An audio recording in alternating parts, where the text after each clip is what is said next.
Hi, everybody. Mark Curran here, the host of Cross-Examination with Mark Curran, and you're listening to WSFI Catholic Radio, 88.5 FM, 750 AM, WSFI, WDNZ. And our host today, for people from Libertyville and the Archdiocese of Chicago, they know this guy and they know what a wonderful priest he is.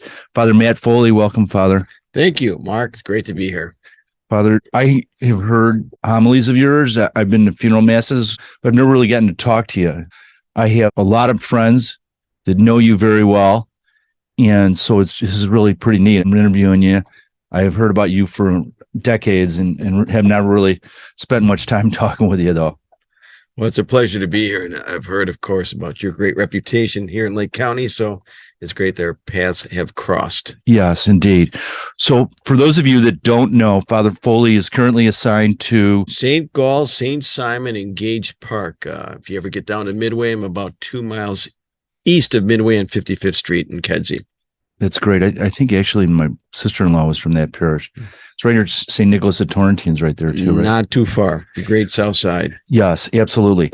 And so for those of you that don't know, Father Foley ordained in 1989. Correct. And he was a very young priest at that time when he was ordained. Father Foley were you a classmate of Chris Farley? So Chris and I are actually a year apart. Chris is a class behind me at Marquette. So I was a sophomore when he was a freshman. So you were class of 86? I would have been 85. 85. So you're the same age as me. And he was 86. Yeah, right? I went to Spring Hill, another Jesuit school down in Mobile, Alabama. So, and Father Foley spent a number of years as a chaplain with the Army. He was correct deployed where the action was going on. So there's so much.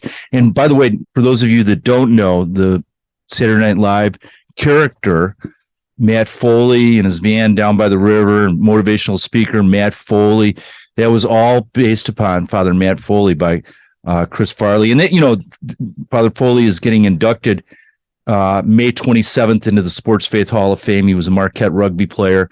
Chris Farley was a Marquette rugby player. A lot of my son Peter right now is a Marquette rugby player on the team right now. And the nature of rugby and that those type of guys is that if you have any like quirk, it's going to be multiplied 50-fold, and they're just going to rip you and poke you and nonstop. So I don't think you were actually falling on people's tables or doing anything like that. But no. So Chris would make fun of everybody, as you said. It was a great sport. You had two halves, and the toughest half was the third half would be the party afterwards. Yeah, so no doubt. Chris never missed an opportunity to make fun of anybody. And of course, I was a president of the club, and he made great fun of me. That's awesome. So he had a good time imitating me sometimes. So I want to take it from the start. So you grew up in Libertyville. Were you born where? Actually, I was born in Milwaukee. All my 6 brothers and sisters were all born in Milwaukee, and we were moved to Libertyville when I was in 8th grade, 1977. Okay. And so you finished at Libertyville High School. At Libertyville High School. You went to Libertyville High School. Libertyville High School, all great Catholic high school. Yeah. Well, it was better back then. I got to be honest with you. It's gotten really woke. No, I'm talking about Libertyville High School. I know that, and I'm telling you, Father, yeah. Libertyville High School is made. They have tampons in the boys' room, and they sing a lot of things that would be very frightening. They try to run a teacher out for teaching the theory of Scripture in terms of creationism, just as throwing it out there, and he had to promise never to do that again. I mean, it's not a good place right now. I'm sorry. Well, I went to school there. We had Mr. Carlson, who taught actually Bible Lit. Yeah. And your first semester was Old Testament, and your second semester was New Testament. So we actually had a Bible Lit class that you could take. And I was a wildcat, great place to grow up. A lot of fun. Yeah. So tell us about what it was like growing up, and your family with all its kids and everything. Well, we always, like I said, I'm one of 7, 4 brothers and 2 sisters. And there was always the methodology that we sometimes, I think it's Descartes who says, I think, therefore I am. Yeah. And in our world, in the Catholic world, in the Christian family, it was, we are, thus I am. So it was always the family came first and then the individual. Not that you didn't have individual, different ideas and different concepts and different participations, but the family was very, very essential. And there were a lot of large families then. Right. Having 7 children was not out of the ordinary. Right. A lot of big families, and we learned to walk and deal as tribes. Yeah, that's neat. How about your parents? What were they like? My parents were, both my parents grew up without fathers. My mom lost her father when she was in 2nd grade. My father lost his father when he was in 8th grade. So they really focused on praying together, doing everything together, family vacation together, going to church together. That was always a priority. And if it wasn't good enough for your brother or your sister to participate in, it was good enough for you. So you were always walking in and learning. Were you required to go to Mass every Sunday? Yes, of course. Yeah, so was I. I mean, we had no choice. Your dad, did he cross-examine you as to make sure you were paying attention or were actually there? Well, when we got to college, my parents were famous for calling it about 8 or 9 o'clock on a Sunday morning to make sure that we've gone to church. So yeah. Wake everybody in the house and make sure that we're going to church. So that was one of their ways of checking in on us. Yeah. So Spring Hill College, where I went, Jesuit college down in Mobile, we had a 10 o'clock Mass in my dorm. And so 10 o'clock at night. So it's kind of like, okay, you didn't make Mass. I mean, come on. And everybody went. I mean, we were terrible heathens all weekend long. But we went to Mass on Sunday. Yeah, mean, Marquette had the same. We had evening Mass and then a late Mass sometimes in the dorms. And there's no excuse for not making it to Mass. My nephew's at Marquette right now, too. He goes to the Mass at the Jesuit. So you decide on Marquette University. Tell us how you arrived at that as the school you wanted to go to. Well, actually, I went to Illinois Wesleyan my first year, a good Methodist school down in Bloomington and Illinois, and I went there to play football and run track. It was a Division III school and had a great time, but it was a little too small for me. And then I decided then to transfer to Marquette as my sophomore year. And a couple of my buddies were playing rugby.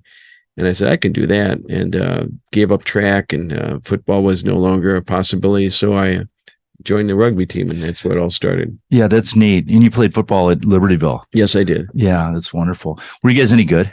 At Libertyville, we were 6-3 our senior year, but there were only 4 divisions, and you had to win conference and make it to the playoffs. But we were decent. Yeah, I played at Loyola Academy and wrestled there. It was such a big school that it was tough.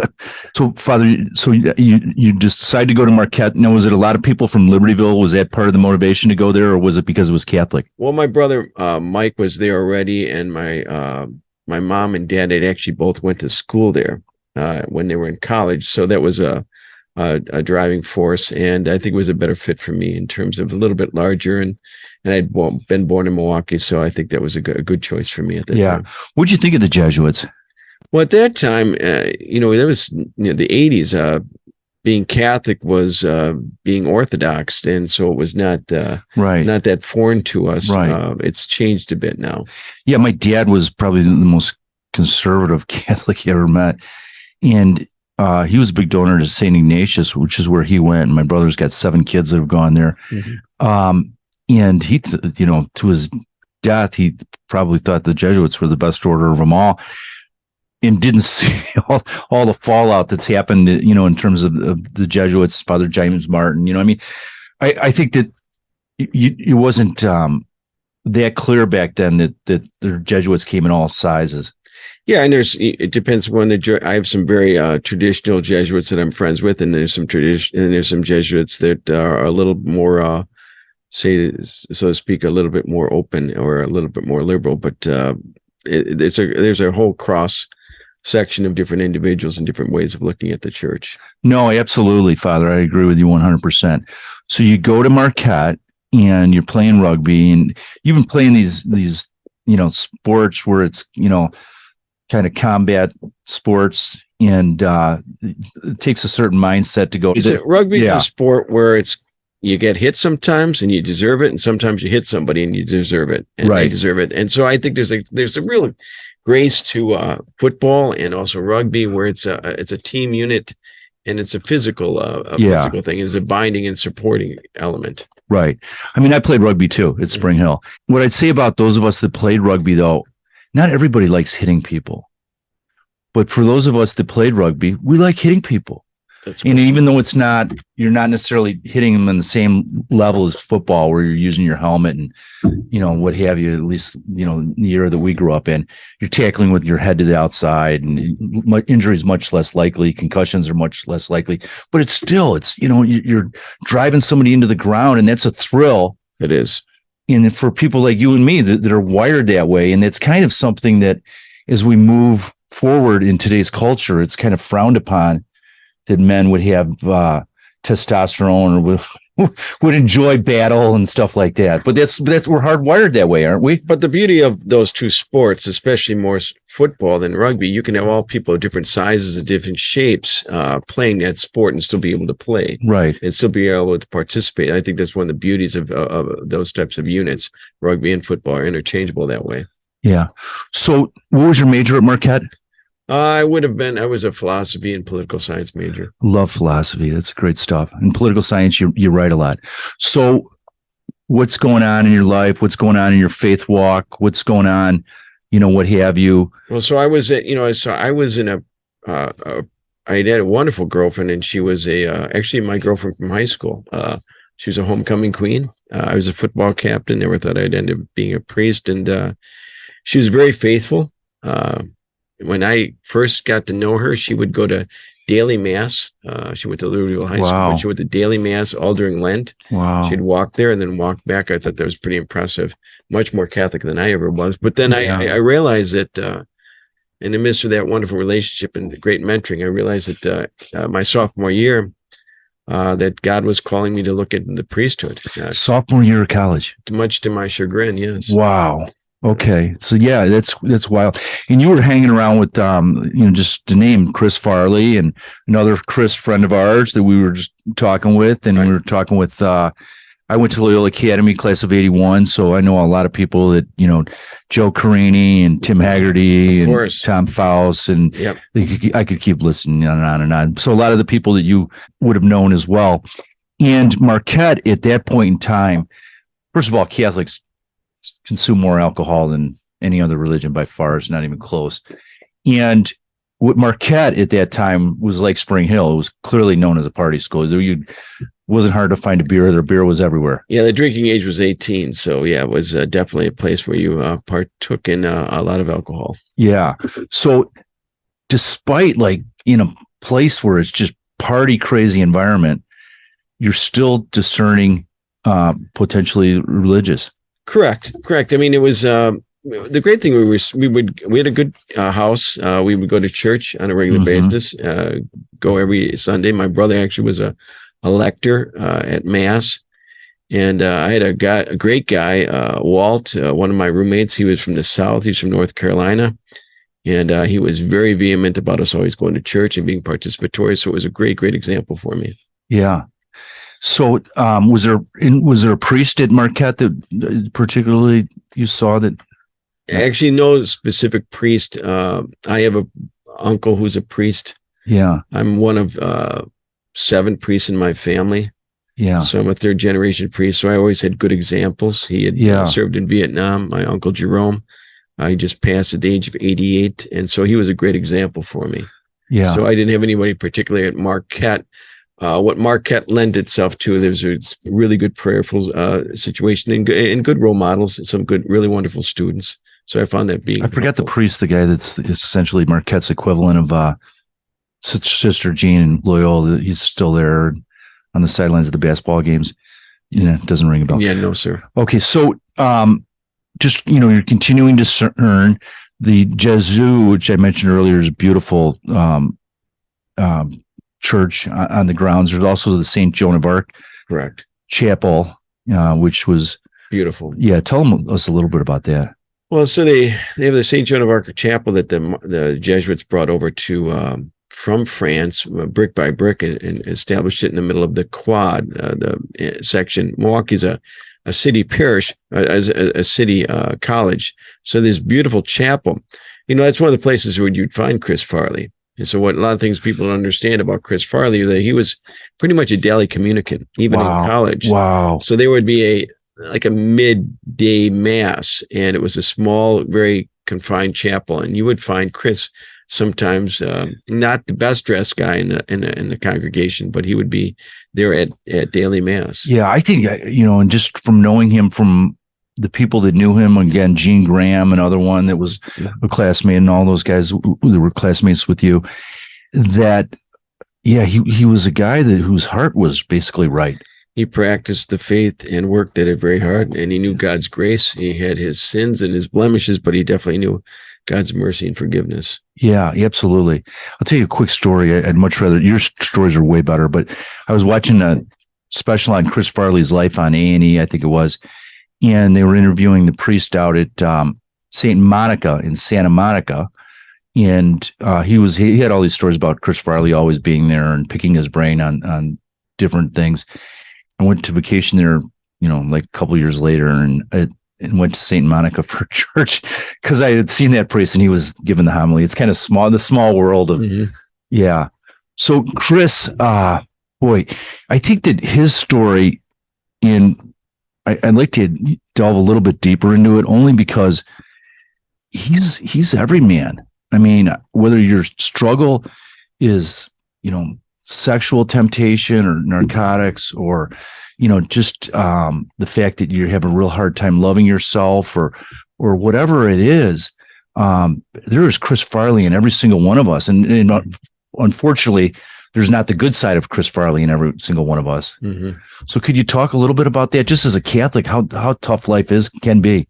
Yeah, so Chris, obviously he struggled with alcohol addiction and also some other addiction issues, probably food being one of them. And so Chris was Catholic raised, but he practiced the faith. And by practice, I mean, he really worked hard at it. He wanted to get better at it. So much so that he was a daily communicant and also a major individual who liked to go to Sacrament of Reconciliation and Penance. He understood God's grace. So I can tell you just a few stories about the depth of his faith. One of the stories is that he really enjoyed the Mass. He really found the Eucharist to be essential. So I would go out and see him at Saturday Night Live, and he would always say, okay, and it would be somewhat of a little break for me. I would stay at his place, and he would say, hey, I got the Mass schedule all set. So we would go to Mass. And of course, every time when I was ordained, every time he went to Mass, he wanted to go to confession too. So it's like he planned out my whole little trip to see him. It was based upon his ability to go to church. And then, one time I was at his place, and he and his father were very close, and he was staying in it's a pretty simple apartment. And Chris was talking to his father. You could hear him upstairs talking to his father. And he says, hey, I got to get this apartment blessed. I got to get this apartment blessed. Got to get all these bad, evil demons out of here. So he comes down. He's got his hands folded like an altar boy, and he's looking like a cherub out of Holy Grace and Mercy Church. And I had my boxer shorts on. I said, I got to go get my pants put on for this. We walked around his little apartment, and he's got his hands folded, and he's so devout. It's just fascinating. And he's praying Hail Marys and Our Fathers as we're going around and doing this blessing of his house, his small domain, I should say. And that was part of who he was. Yeah. He never left his Catholicism. He always wore his Catholicism on his sleeve. Just think of the impact that you had on his life. I mean, the fact that the skit, you were the character, or a caricature of what he based the skit on, those multiple skits of Matt Foley, motivational speaker.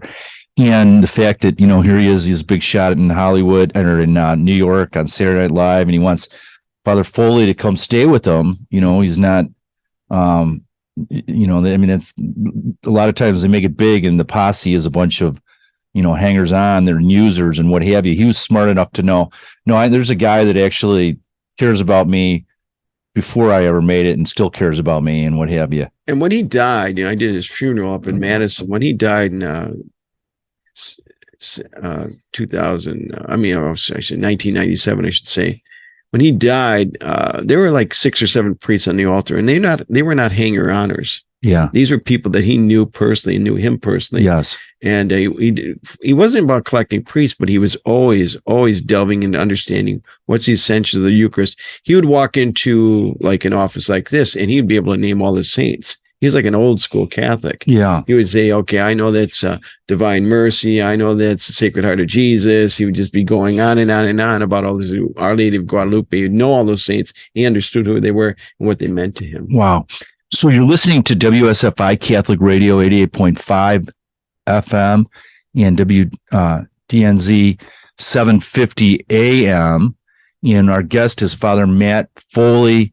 Father Matt Foley, who's in St. Gall near Midway. Father Foley is getting inducted into the Sports Faith International Hall of Fame for, essentially a number of things. One is his he was a star rugby player of sorts up at Marquette. He won't say that, but others said that he was a very good player.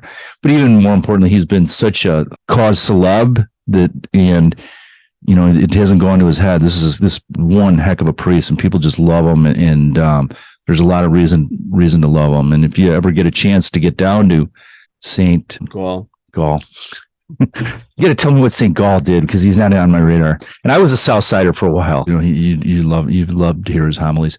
What was St. Gall? St. Gall was an Irish saint, and there's not a lot known about him. He's a legend.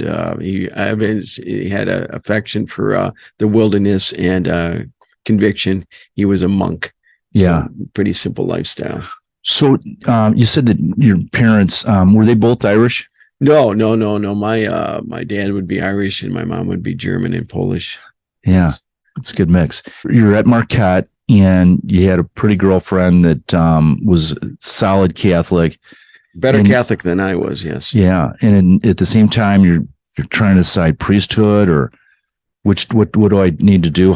Tell us how you I felt that discerned. At the time, it was such a powerful. Actually, what happened? I was here in Libertyville at St. Joe's, and my girlfriend said, "Let's go to Good Friday service." I was a sophomore, and she was a sophomore too. She went to a different college, and she said, "Let's go to Good Friday service." I would not have gone. It was her. It's not required. No, it wasn't required. Yeah, well, why would you go? Exactly. It's a Friday. We're on break. Yeah. But it's, where's the nearest party? Right. And so that was reality. And so she said, let's go. And we were sitting there and listening to the Passion. And the Passion is such a powerful, powerful story. That concept that Jesus died for me, freely given. Forgive them, Lord. They don't know what they do. And I'm sitting in the congregation. I recognize it. Incredible. And I just had tears run down my eyes and down my face, and just recognized the power of God's love for me and the power of Jesus' incredible sacrifice. And after that, I spoke to my girlfriend, and I said, I think there's something that's really touched me. And then as we went further and further into the end of the semester, I thought that I should look into becoming a priest. I did not choose God. God chose me, and very, very powerful moment. I'd thought about it for years, watching my uncle work on an Indian reservation, do 2 tours in Vietnam, just being a wonderful example of a solid priest. And I thought maybe this is something I need to look at myself. Wow. And did you ever look back?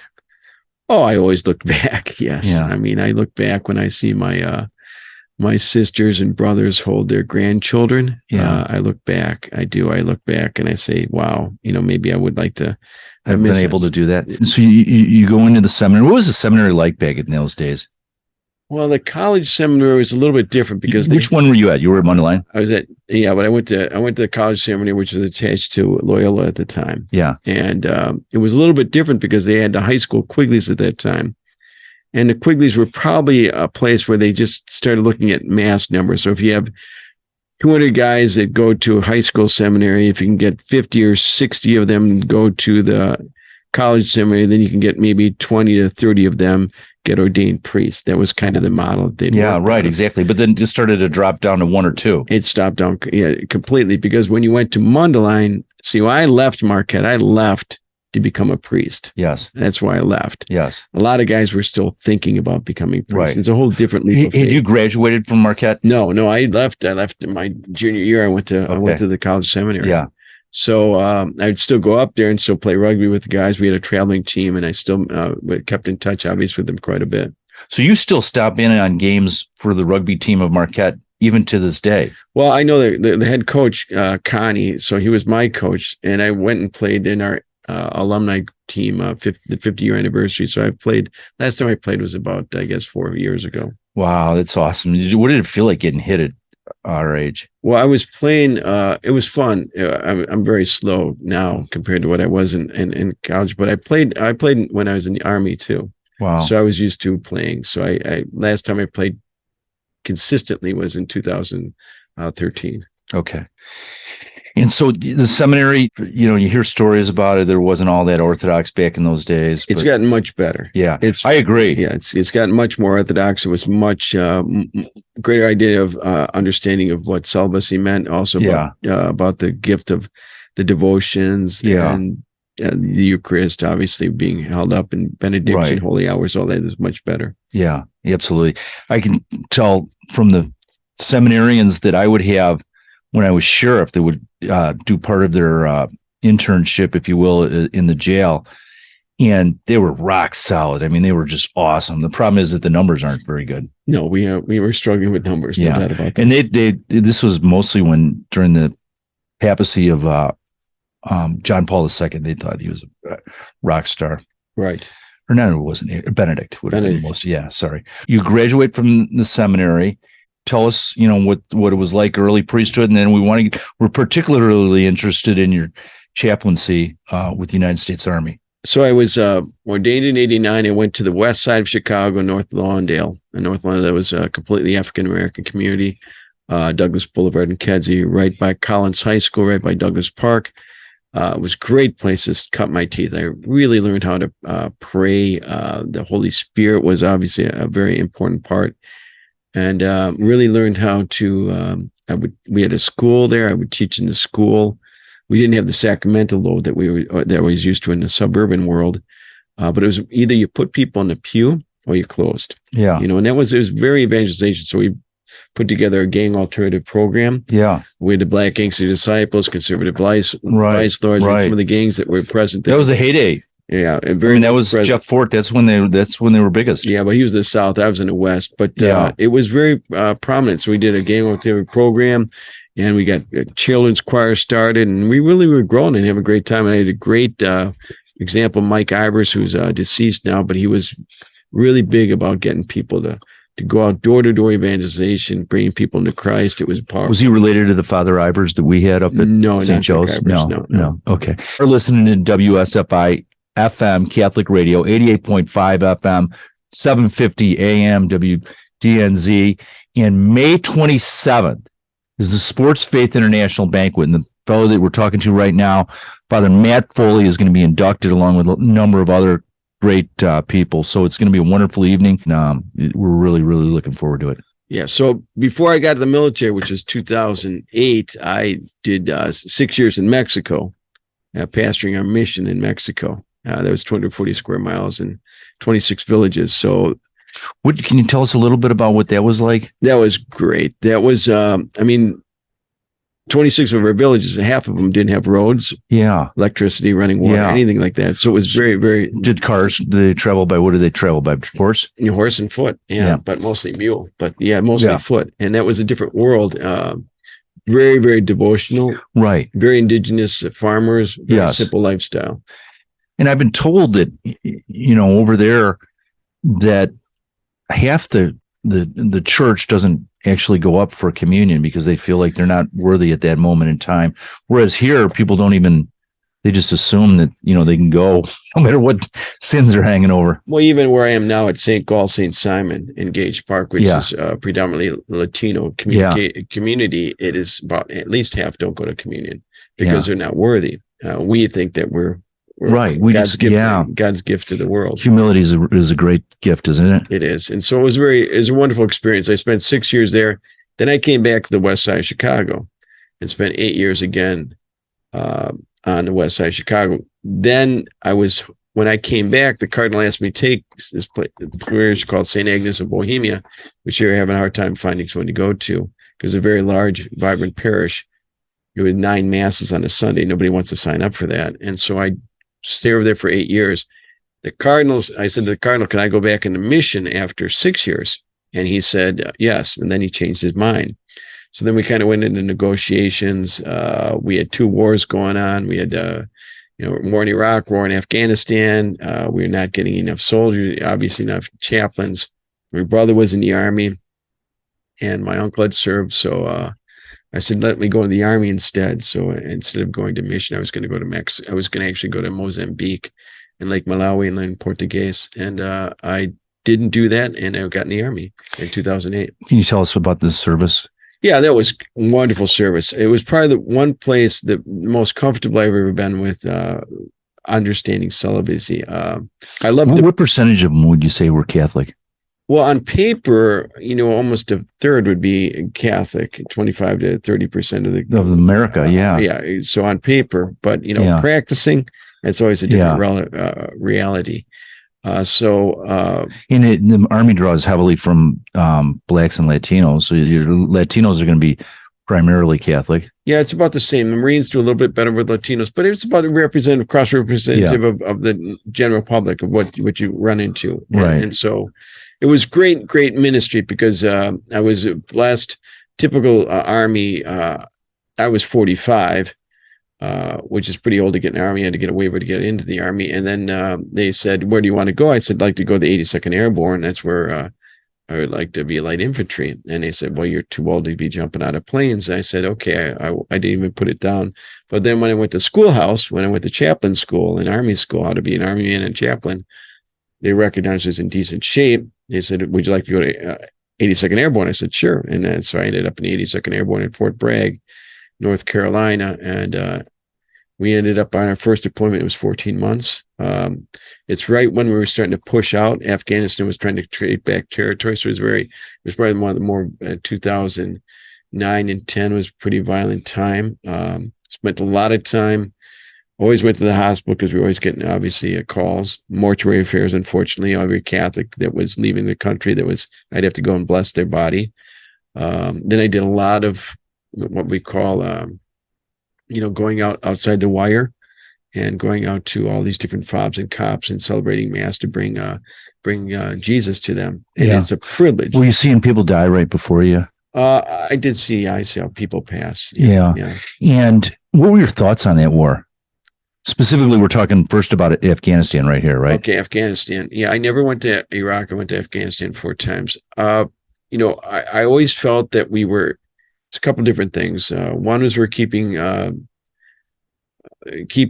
evil at bay, which is the Taliban and ISIS. And we were keeping that in a place. We were also keeping certain other entities, local government or governments, trying to get in there at bay. And we're also, most importantly, what I felt, we were giving women and children a sense of freedom and education. Yeah. Well, let me ask you. So one of the things that I think I really like about you as a priest is you're extremely Catholic.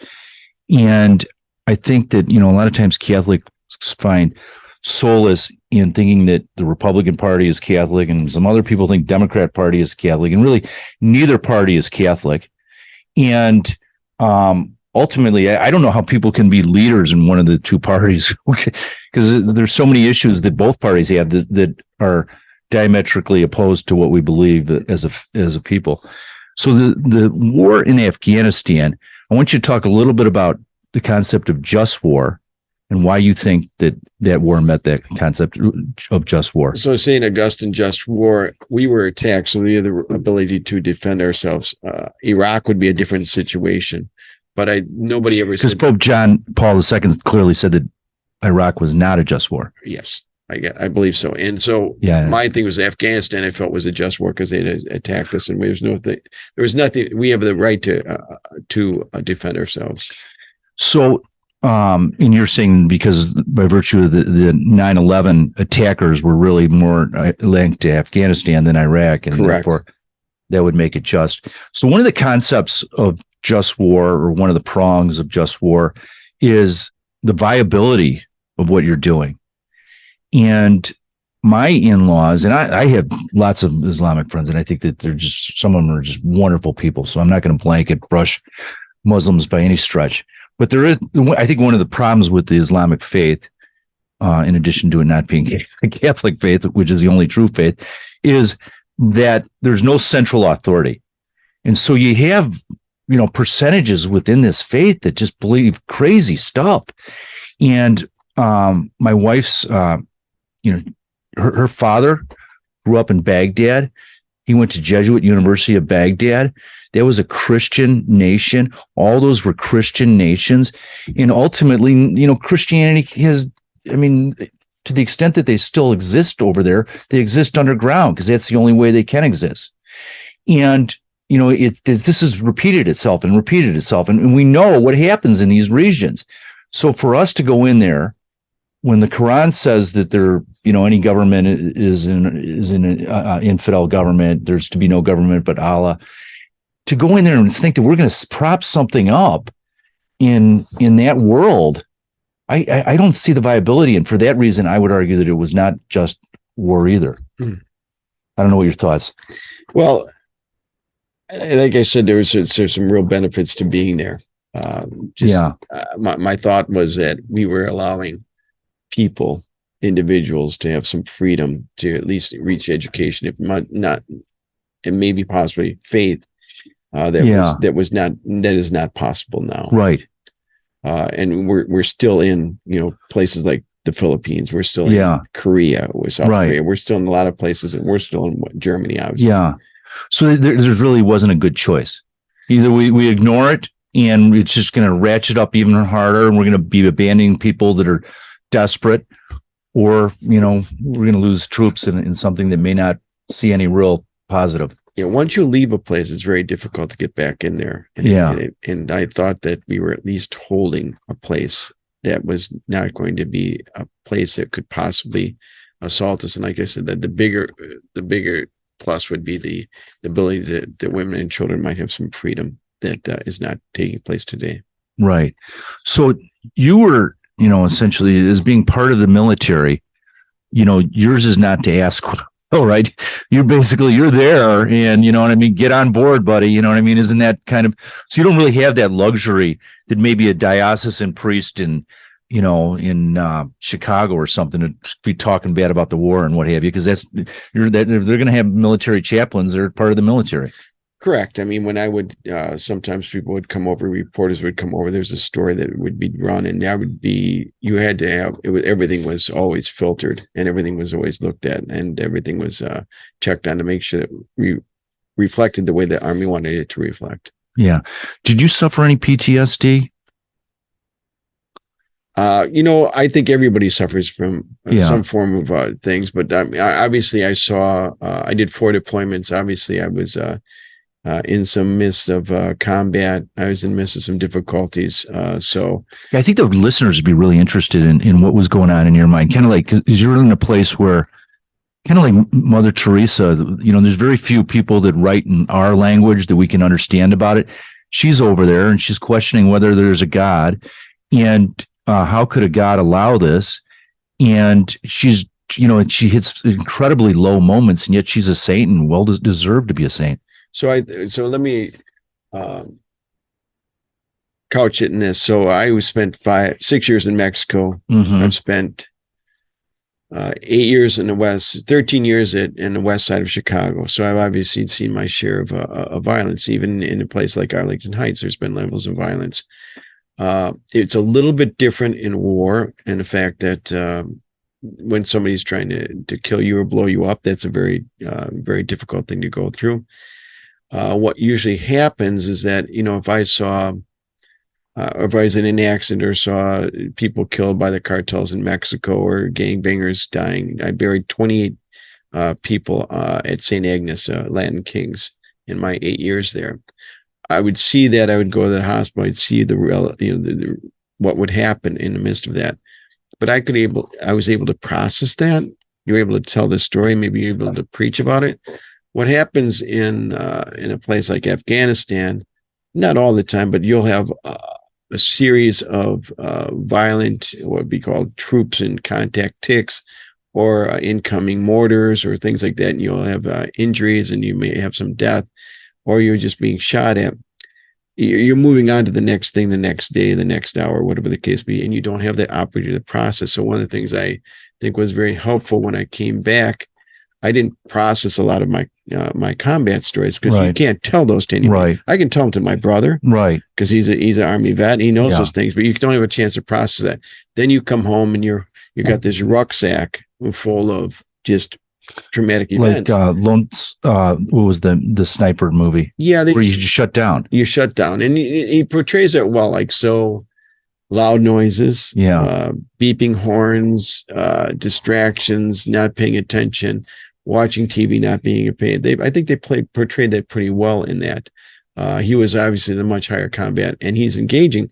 I never carried a weapon. Yeah, no, but I mean, so I didn't have to engage. I didn't have to return fire. Right. I consider a medic or anything else no less safe than what they did. So, you're listening to WSFI Catholic Radio 88.5 FM, 750 AM, WDNZ, and Father Matt Foley from St. Gall Parish in the Gages Park neighborhood is our guest. He will be inducted into the Sports Faith International Hall of Fame very shortly, and it's a really esteemed group. And I said to Angela, hey, how about my wrestling team? We were one of the best in Loyola Academy history. And she tried to be polite, like, so I know it's really, really hard to get into that. And you're going in and well deserving.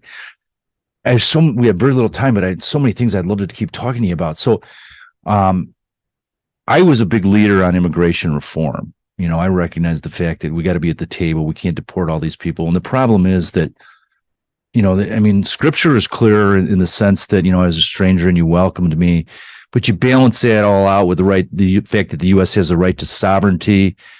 And what's going on right now is just an absolute mess. I want to know what you think of it strictly from a Catholic perspective, and what should our reaction be? Well, I think it's of course multifaceted. So I lived in Mexico. Can I say one thing? Yeah. And the worst part about this is why people jump on me whenever there's any talk about immigration, because I need like 3 hours to explain to you why we need an immigration reform bill. And unless you're going to give me your attention and realize that unless we do that, it's only going to be worse for like even the hardliners that want nobody here. Right. Yeah. So I lived in Mexico for 6 years. Yeah. And so that's my first experience. And I lived in a very developing part of the world. Right. And there's always that attraction to go to the United States and advance your family. Everybody would like to advance their family. There's healthcare, there's safety, and there's education. And the United States allows that and offers that. But we can't absorb everybody that wants to come. Right. As a nation. Right. We lose our identity. We lose our world. And so you have to have some limitation to it. Throughout our history, we've had that, which is very difficult for people to understand. In St. Gall, St. Simon, I do receive people that are into our church that obviously have just newly arrived Venezuelans. In fact, they come to us. I've let them stay in our church. We can't, but the ideal is to absorb them, to have a situation for them to be absorbed. You keep bringing thousands and thousands and thousands.